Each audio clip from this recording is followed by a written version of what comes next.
Bismillahirrahmanirrahim. Alhamdulillah nahmaduhu wa nasta'inuhu wa nastaghfiruh wa na'udzu billahi min shururi anfusina wa min sayyiati a'malina. May yahdihillahu fala mudhillalah wa may yudlil fala hadiyalah. Asyhadu an la ilaha illallah wahdahu la syarikalah wa asyhadu anna sayyidana Muhammadan abduhu wa rasuluh. Allahumma salli wa sallim wa barik ala sayyidina maulana Muhammad wa ala alihi wa sahbihi wa mawalah, amma ba'd. Yang kita hormati dan kita cintai para habaib dan para alim ulama, para muhibbin, hadirin dan hadirat rahimakumullah. Puji syukur selalu kita haturkan kepada Allah Subhanahu wa ta'ala atas nikmat, anugerah dan karunia yang diberikan kepada kita. Dan juga salawat dan salam selalu kita haturkan kepada baginda kita, junjungan kita Nabi besar Muhammad sallallahu alaihi wasallam, dan kepada seluruh keluarga, para sahabat, zurriyat dan para pengikut beliau. Al-khamisu wal arba'un min suril Qur'an suratul Jathiyah, makiyyatun wa ayatuha sab'un wa thalathun. Yang ke-45 daripada surah-surah di dalam Al-Qur'anul Karim, yaitu surah yang bernama Al-Jathiyah. Surat Al-Jathiyah ini diturunkan di Mekah dan ayat-ayatnya berjumlah 37 ayat. Al-Jathiyah itu artinya adalah bertekuk lutut, duduk dengan mengandalkan lutut dan jari-jari kaki. Itu ngarannya adalah duduk Al-Jathiyah, duduk bertekuk lutut, duduknya orang yang dalam keadaan susah, duduknya orang-orang yang dalam keadaan huru-hara, duduknya orang-orang yang dalam keadaan menanti sesuatu yang akan diputuskan. Itu disebut dengan Al-Jathiyah. Surat yang ke-45 ini dinamakan Al-Jathiyah karena di dalamnya pada ayat 28 ada disebutkan tentang Al-Jathiyah ini.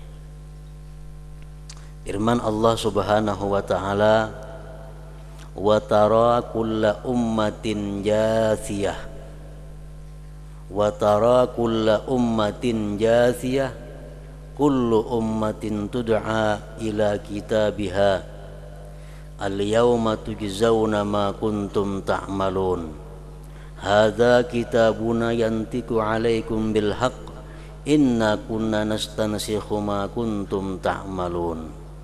28 dan 29 ayatnya. Wa tara kulla ummatin jathiyah, dan engkau lihat pada hari kiamat itu tiap-tiap umat duduk bertekuk lutut.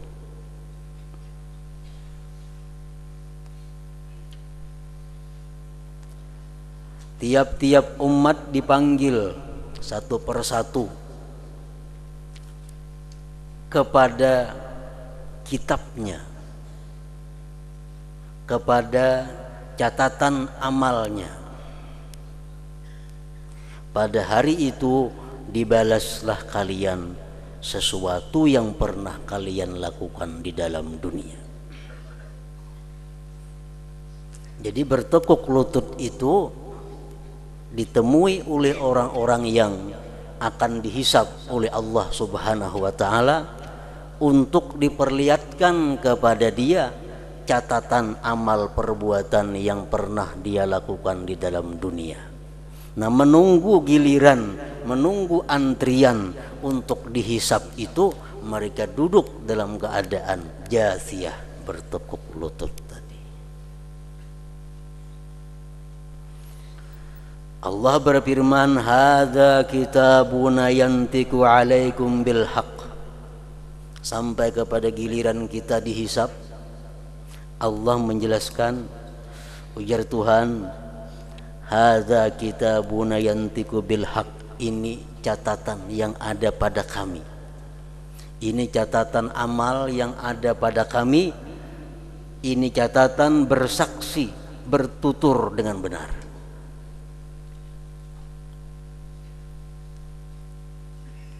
Inna kunna nastansikhu, bahwasanya kami telah menyuruh malaikat untuk menulis sesuatu yang kalian perbuat dahulu di dalam dunia itu.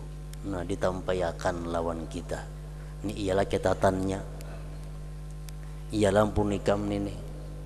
Nah, di situ ada semua antara kam, ada semua antara kam tingkah laku kita, tutur kata kita, mulai sejak kita balik sampai kita akhir hayat. Allah akan menanya kita satu persatu, ini iyakah punikam, iyakah ini, iyakah itu, iyakah ini. Kita dalam keadaan duduk bertekuk lutut. Para muhibbin rahimakumullah. Jadi duduk bertekuk lutut itu akan kita temui apabila kita dihisab oleh Allah dan kita menunggu antrian untuk dipanggil satu persatu. Qala Salman Al-Farisi, inna fil yaumil qiyamah la sa'atan hiya 10 sinin yakhirru an-nasu fiha jusatan 'ala rukabihim hatta inna Ibrahim alaihi salam la yunadi la as'aluka al-yawma illa nafsi. Wa fi riwayatin wa kadzalika Isa alaihi salam yaqul la as'aluka al-yawma illa nafsi la as'aluka Maryam allati waladatni. Berkata Salman Al-Farisi, sesungguhnya pada hari kiamat itu ada saat masa yang lamanya 10 tahun.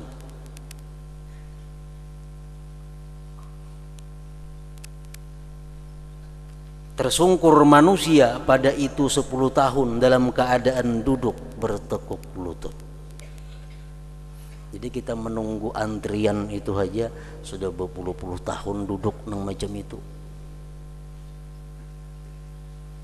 Ini sudah mulai proses hisab.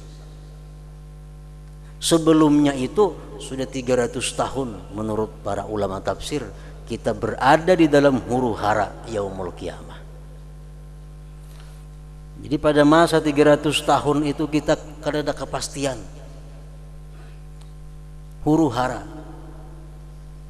Kita datang kepada nabi-nabi minta pertolongan, mereka menolak.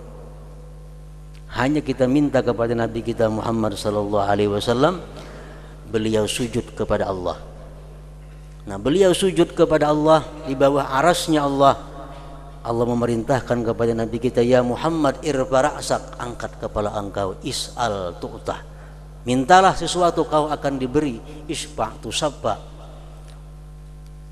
Rasulullah minta, wahai Allah subhanahu wa ta'ala, ini umat-umat sedang menunggu di sini, mereka minta agar secepatnya untuk dihisap, diproses amal mereka. Nah, manusia-manusia yang pada waktu itu ditentukan masuk surga tanpa hisab, mereka masuk surga lewat pintu kanan pintu sebelah kanan di surga. Nah, manusia-manusia yang sisanya yang dihisab ini menunggu giliran, duduk bertekuk lutut selama 10 tahun.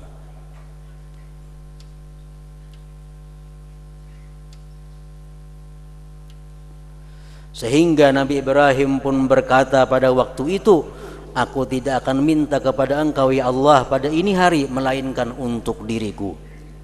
Pada satu riwayat Nabi Isa pun berkata, ya Allah, aku tidak minta kepada engkau pada hari ini melainkan hanya minta untuk diriku, dan aku tidak memintakan kepada engkau akan Maryam yang melahirkanku.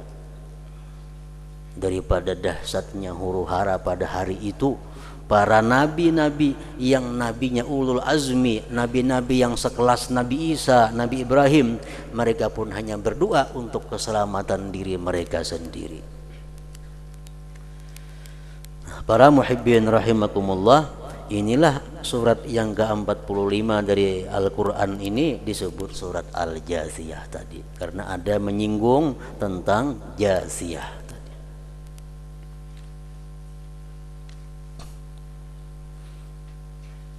An Mu'adz bin Jabal radhiyallahu anhu anna an-nabiyya sallallahu alaihi wasallam qala Allah ta'ala ya malaikati aqimu ibadi sufufan ala atrafi anamilihim lil hisab. Daripada Mu'adz bin Jabal radhiyallahu anhu bahwa Nabi bersabda, berfirman Allah Subhanahu wa taala pada hari kiamat itu, ujar Tuhan, hai malaikatku, dirikan hamba-hambaku berbaris atas ujung jari-jari mereka lil hisab, untuk dihisab. Duduk bertekuk lutut, dudukan bersab.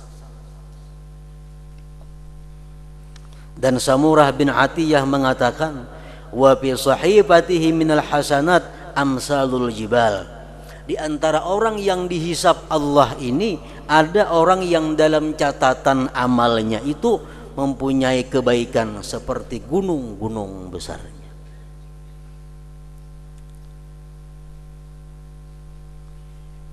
Dinampakkan oleh Allah tuh iyakah buku amal ikam? Iya. Dimana kelihatan banyak sekali amal-amal kebaikan yang dilakukan oleh si fulan ini. Fayaqulullah tabaraka wa ta'ala, Allah berkata kepada orang yang sedang dihisapnya ini, ujar Tuhan, sallaita kadza wa kadza, sallaita yauma kadza wa kadza. Hai fulan, dalam catatan ini ada tertulis bahwa engkau sembahyang pada hari anu, jam anu, di anu. Liyuqala fulanun shalla, agar dikata orang bahwa engkau orang yang sembahyang. Ini ada tertulis di sini ikam sembahyang di anu, hari anu, jam anu. Tapi niat ikam itu supaya dikatakan orang ikam ini penyembahyang. Anallah la ilaha illa ana lid-dinul khalis. Aku adalah Allah, tidak ada Tuhan selain aku, dan bagiku hanya agama yang murni. Kata Allah, aku ada menerima kecuali yang murni karena aku. Ya fulan, sumta yauma kadza wa kadza liyuqala shama fulan.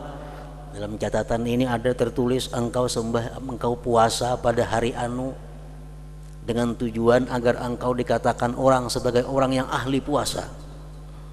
Bujuran ka fulan? Bujur. Anallah la ilaha illa ana lid-dinul khalis. Aku tidak ada Tuhan selain aku, ujar Tuhan, dan aku hanya menerima agama yang murni. Ya fulan tasaddaqta kadza wa kadza liyuqala tasaddaqa fulan.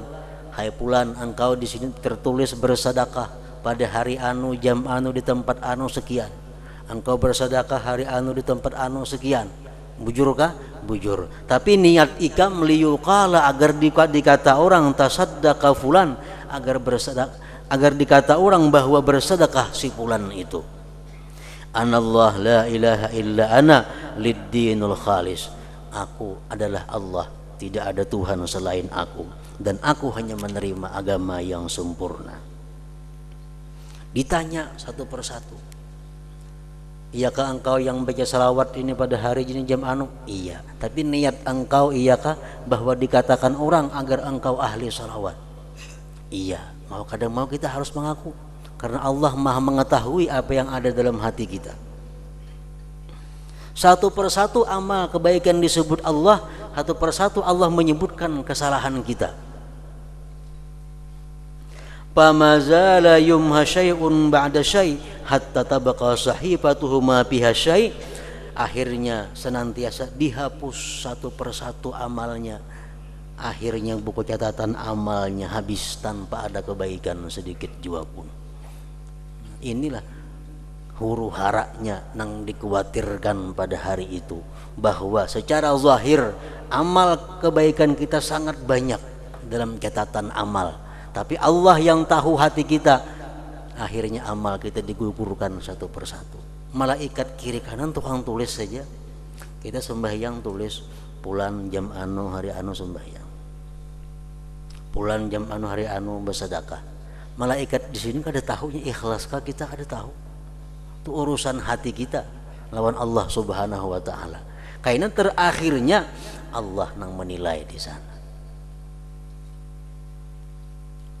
Macam tadi diperiksa satu persatu amal kebaikannya, sekalinya semuaan palsu.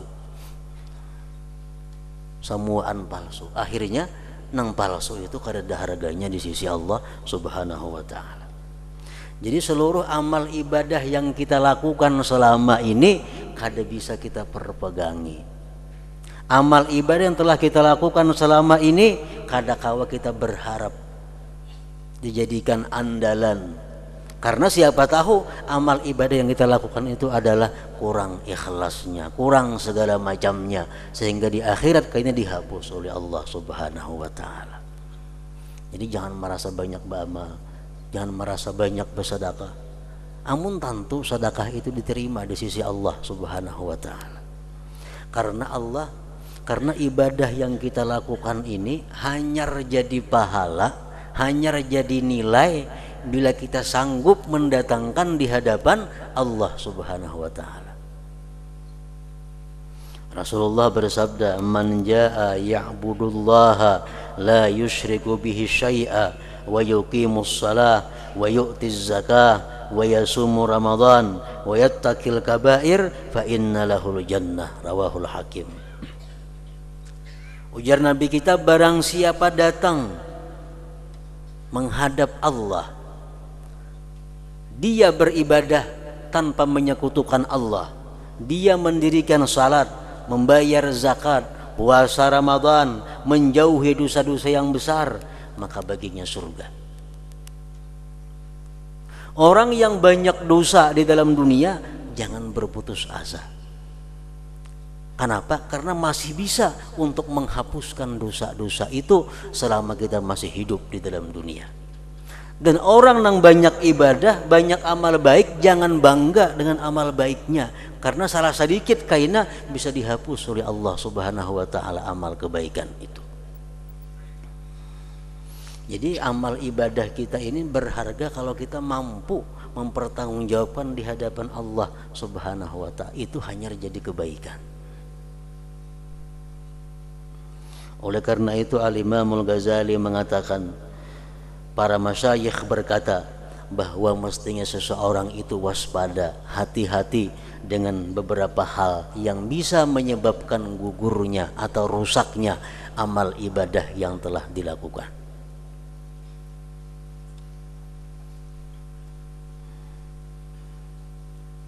Ada beberapa hal yang bila kita perbuat, ibadah kita runtuh, ibadah kita hancur. Yang pertama apa? Riddah. Apa riddah artinya? Murtad. Walaupun kita macam banyaknya berisi ibadah, tapi satu saat kita murtad, luluh semuaan ibadah. Andai kita masuk Islam, mulai bahasa pula, mulai nol pula. Nah, seluruh amal ibadah dimusnahkan oleh kemurtadan seseorang itu. Jadi perkara yang paling dikhawatirkan adalah riddah, murtad. Murtad ini bisa lewat perkataan, bisa lewat perbuatan, bisa lewat hati, lewat i'tikad. Kita memperinting sesuatu yang diagungkan Allah, bisa murtad. Kita menghinakan yang dimuliakan Allah, bisa murtad. Bapaknya kita melihat Bismillahirrahmanirrahim. Ada di kartak, ada di jalan. Kita ambil kertasnya, kita timbai ke tempat sampah, itu bisa mengakibatkan murtadnya seseorang. Hendaknya ambil, dibakar atau dipatak di dalam tanah. contoh perbuatan yang bisa mengakibatkan seseorang itu murtad. Banyak perkataan-perkataan yang bisa membuat dia murtad, memperinting neraka, memperinting surga, itu bisa mengakibatkan murtad.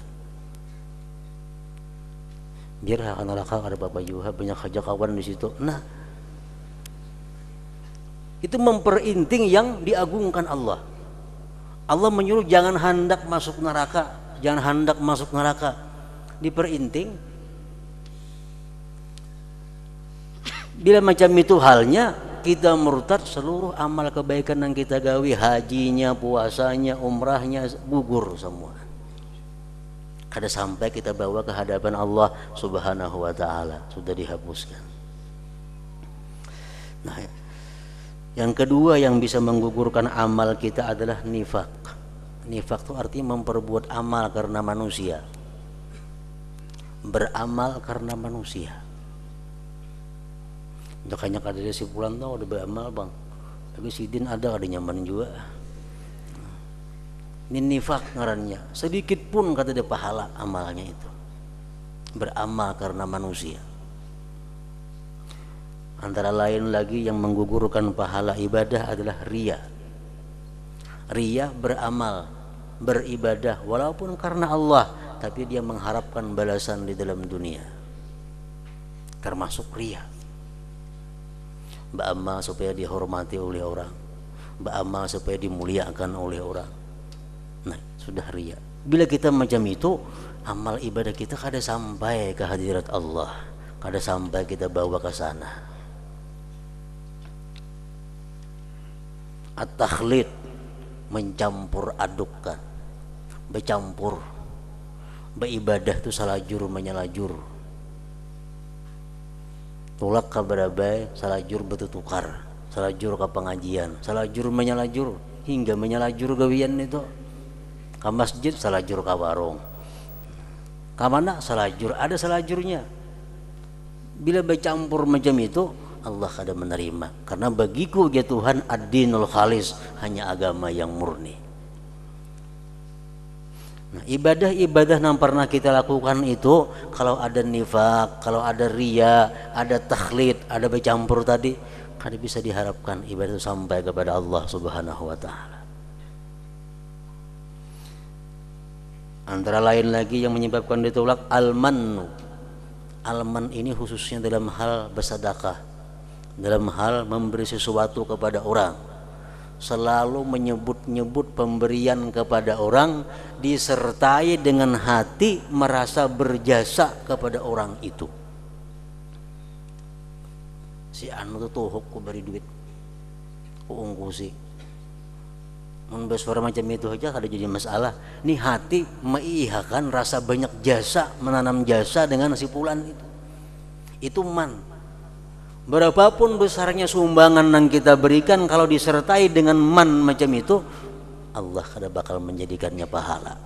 Allah kada bakal menjadikannya pahala, bahkan jadi dosa. Jadi pemberian-pemberian kita yang pernah kita lakukan, tapi diiringi dengan man tadi, anggaplah sudah hilang. Yang dianggap lagi itu ada, karena Allah kada akan bisa kita sampai kepada Allah Subhanahu wa ta'ala. Wal adza, menyakiti, memberi sambil bermamai, memberi orang tapi muntung menggerutu, nah beriin nah, dulu jangan lagi gini, terus minta yang lain pulang. Memberi cuma menyakiti hati, Allah kada menerima itu. Sedekah-sedekah, sumbangan-sumbangan yang kita berikan tapi disertai dengan menyakiti, anggaplah hilang, jangan dianggap sosial lagi itu. Sumbangan yang pernah kita berikan kemana-mana, ke masjid, ke pesantren, ke orang miskin, ke anak yatim, waktu kita menyumbang itu di hati kita ada riya, di hati kita ada hendak dipuji orang, jangan dianggap lagi sumbanganku sudah itu. Jangan dianggap lagi sumbanganku. Kenapa? Karena kada ada nilainya di sisi Allah Subhanahu wa ta'ala. Anggap hilang sudah itu. Bahasa menyumbang nang bujur. Yang keenam, nifak, riya, takhlid, man, adza, riddah, Yang keenam, ketujuh, an-nadamah, menyesal. Beribadah tapi menyesal. Ibadahnya kada bernilai di sisi Allah. Misal parahatan sembahyang, tontong sembahyang, hilang sapida, bah menyesal sembahyang tadi aku sapida aku hilang. Nah aku kada kalanggar ada hilang mang sapida. Sembahyang kalanggar sapida hilang, menyesal. Nah, sapida hilang, sembahyang kada ada pahalanya. Al-ujub, beribadah kepada Allah tapi kadang merasakan bahwa kemampuan itu pemberian Allah. Berbuat baik, berbuat taat, tapi merasa bahwa itu semua adalah karena kehebatan dirinya, karena kemampuan tenaganya. Ada berpahala juga itu.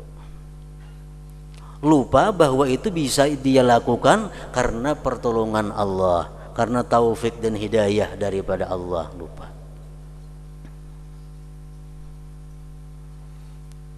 Nah, jadi para muhibbin rahimakumullah, amal ibadah yang selama ini kita lakukan, kalau masih banyak hal-hal yang menggugurkan nilainya, itu sulit kita bisa menemui amal itu nanti di waktu dihisab oleh Allah Subhanahu wa taala. Barangkali ujar para ulama mengatakan amal ibadah yang menyelamatkan kita di akhirat itu adalah amal ibadah yang sebenarnya dalam dunia kita lupakan. Itu bisa menyelamatkan di akhirat. Jam majelis taklim umpamanya buat cilingan 1.000 rupiah. Ingat lagi kita, ingat lagi, isuk ingat lagi kayaknya. Barangkali itu yang bisa menyelamatkan kita di akhirat. Yang menyumbang 10 juta belum tentu lagi. Kenapa? Ingat terus, aku nyumbang baru 10 juta aja, 10 tahun sudah 10 juta juga. Nah, jadi yang banyak menyelamatkan manusia itu bisa amal ibadah yang sudah kita lupakan padahal dalam dunia. Dulu pernah kita memberi minum lawan kawan, biar akan di warung. Kita kan ingat lagi itu, ditulis oleh malaikat. Nah demikian pula halnya dosa-dosa yang banyak mencelakakan manusia. Mungkin dosa-dosa yang pernah kita lakukan dalam dunia tapi kita lupakan keberadaannya. Kita anggap inting dosa nyambat orang, dosa menggibah orang, kita anggap inting. Itu padahal yang bisa menyebabkan kita masuk ke dalam neraka. Para muhibbin rahimakumullah,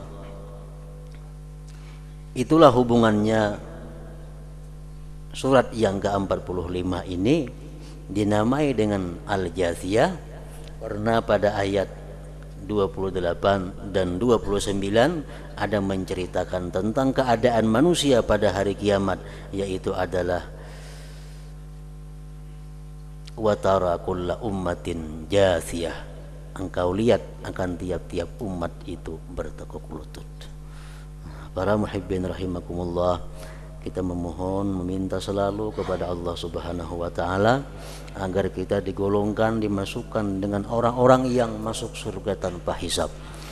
Dan andai kata memang kita harus dihisab, maka kita dihisab dengan hisab yang mudah. Amin ya rabbal alamin. Ila hadratin Nabi sallallahu alaihi wasallam. Al-Fatihah. Ya kanasta'in.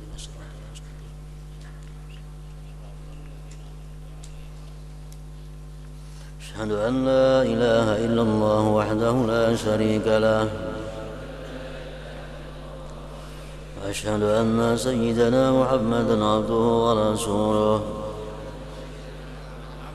لا إله إلا الله نستغفر الله لا إله إلا الله نستغفر الله لا إله إلا الله نستغفر الله لا إله إلا الله ونتوب إلى الله لا إله إلا الله محمد رسول الله صلى الله عليه وسلم فيا أيها الراجون منه شفاعة صلوا عليه وسلموا تسليما. صلى الله وسلم وبارك عليه.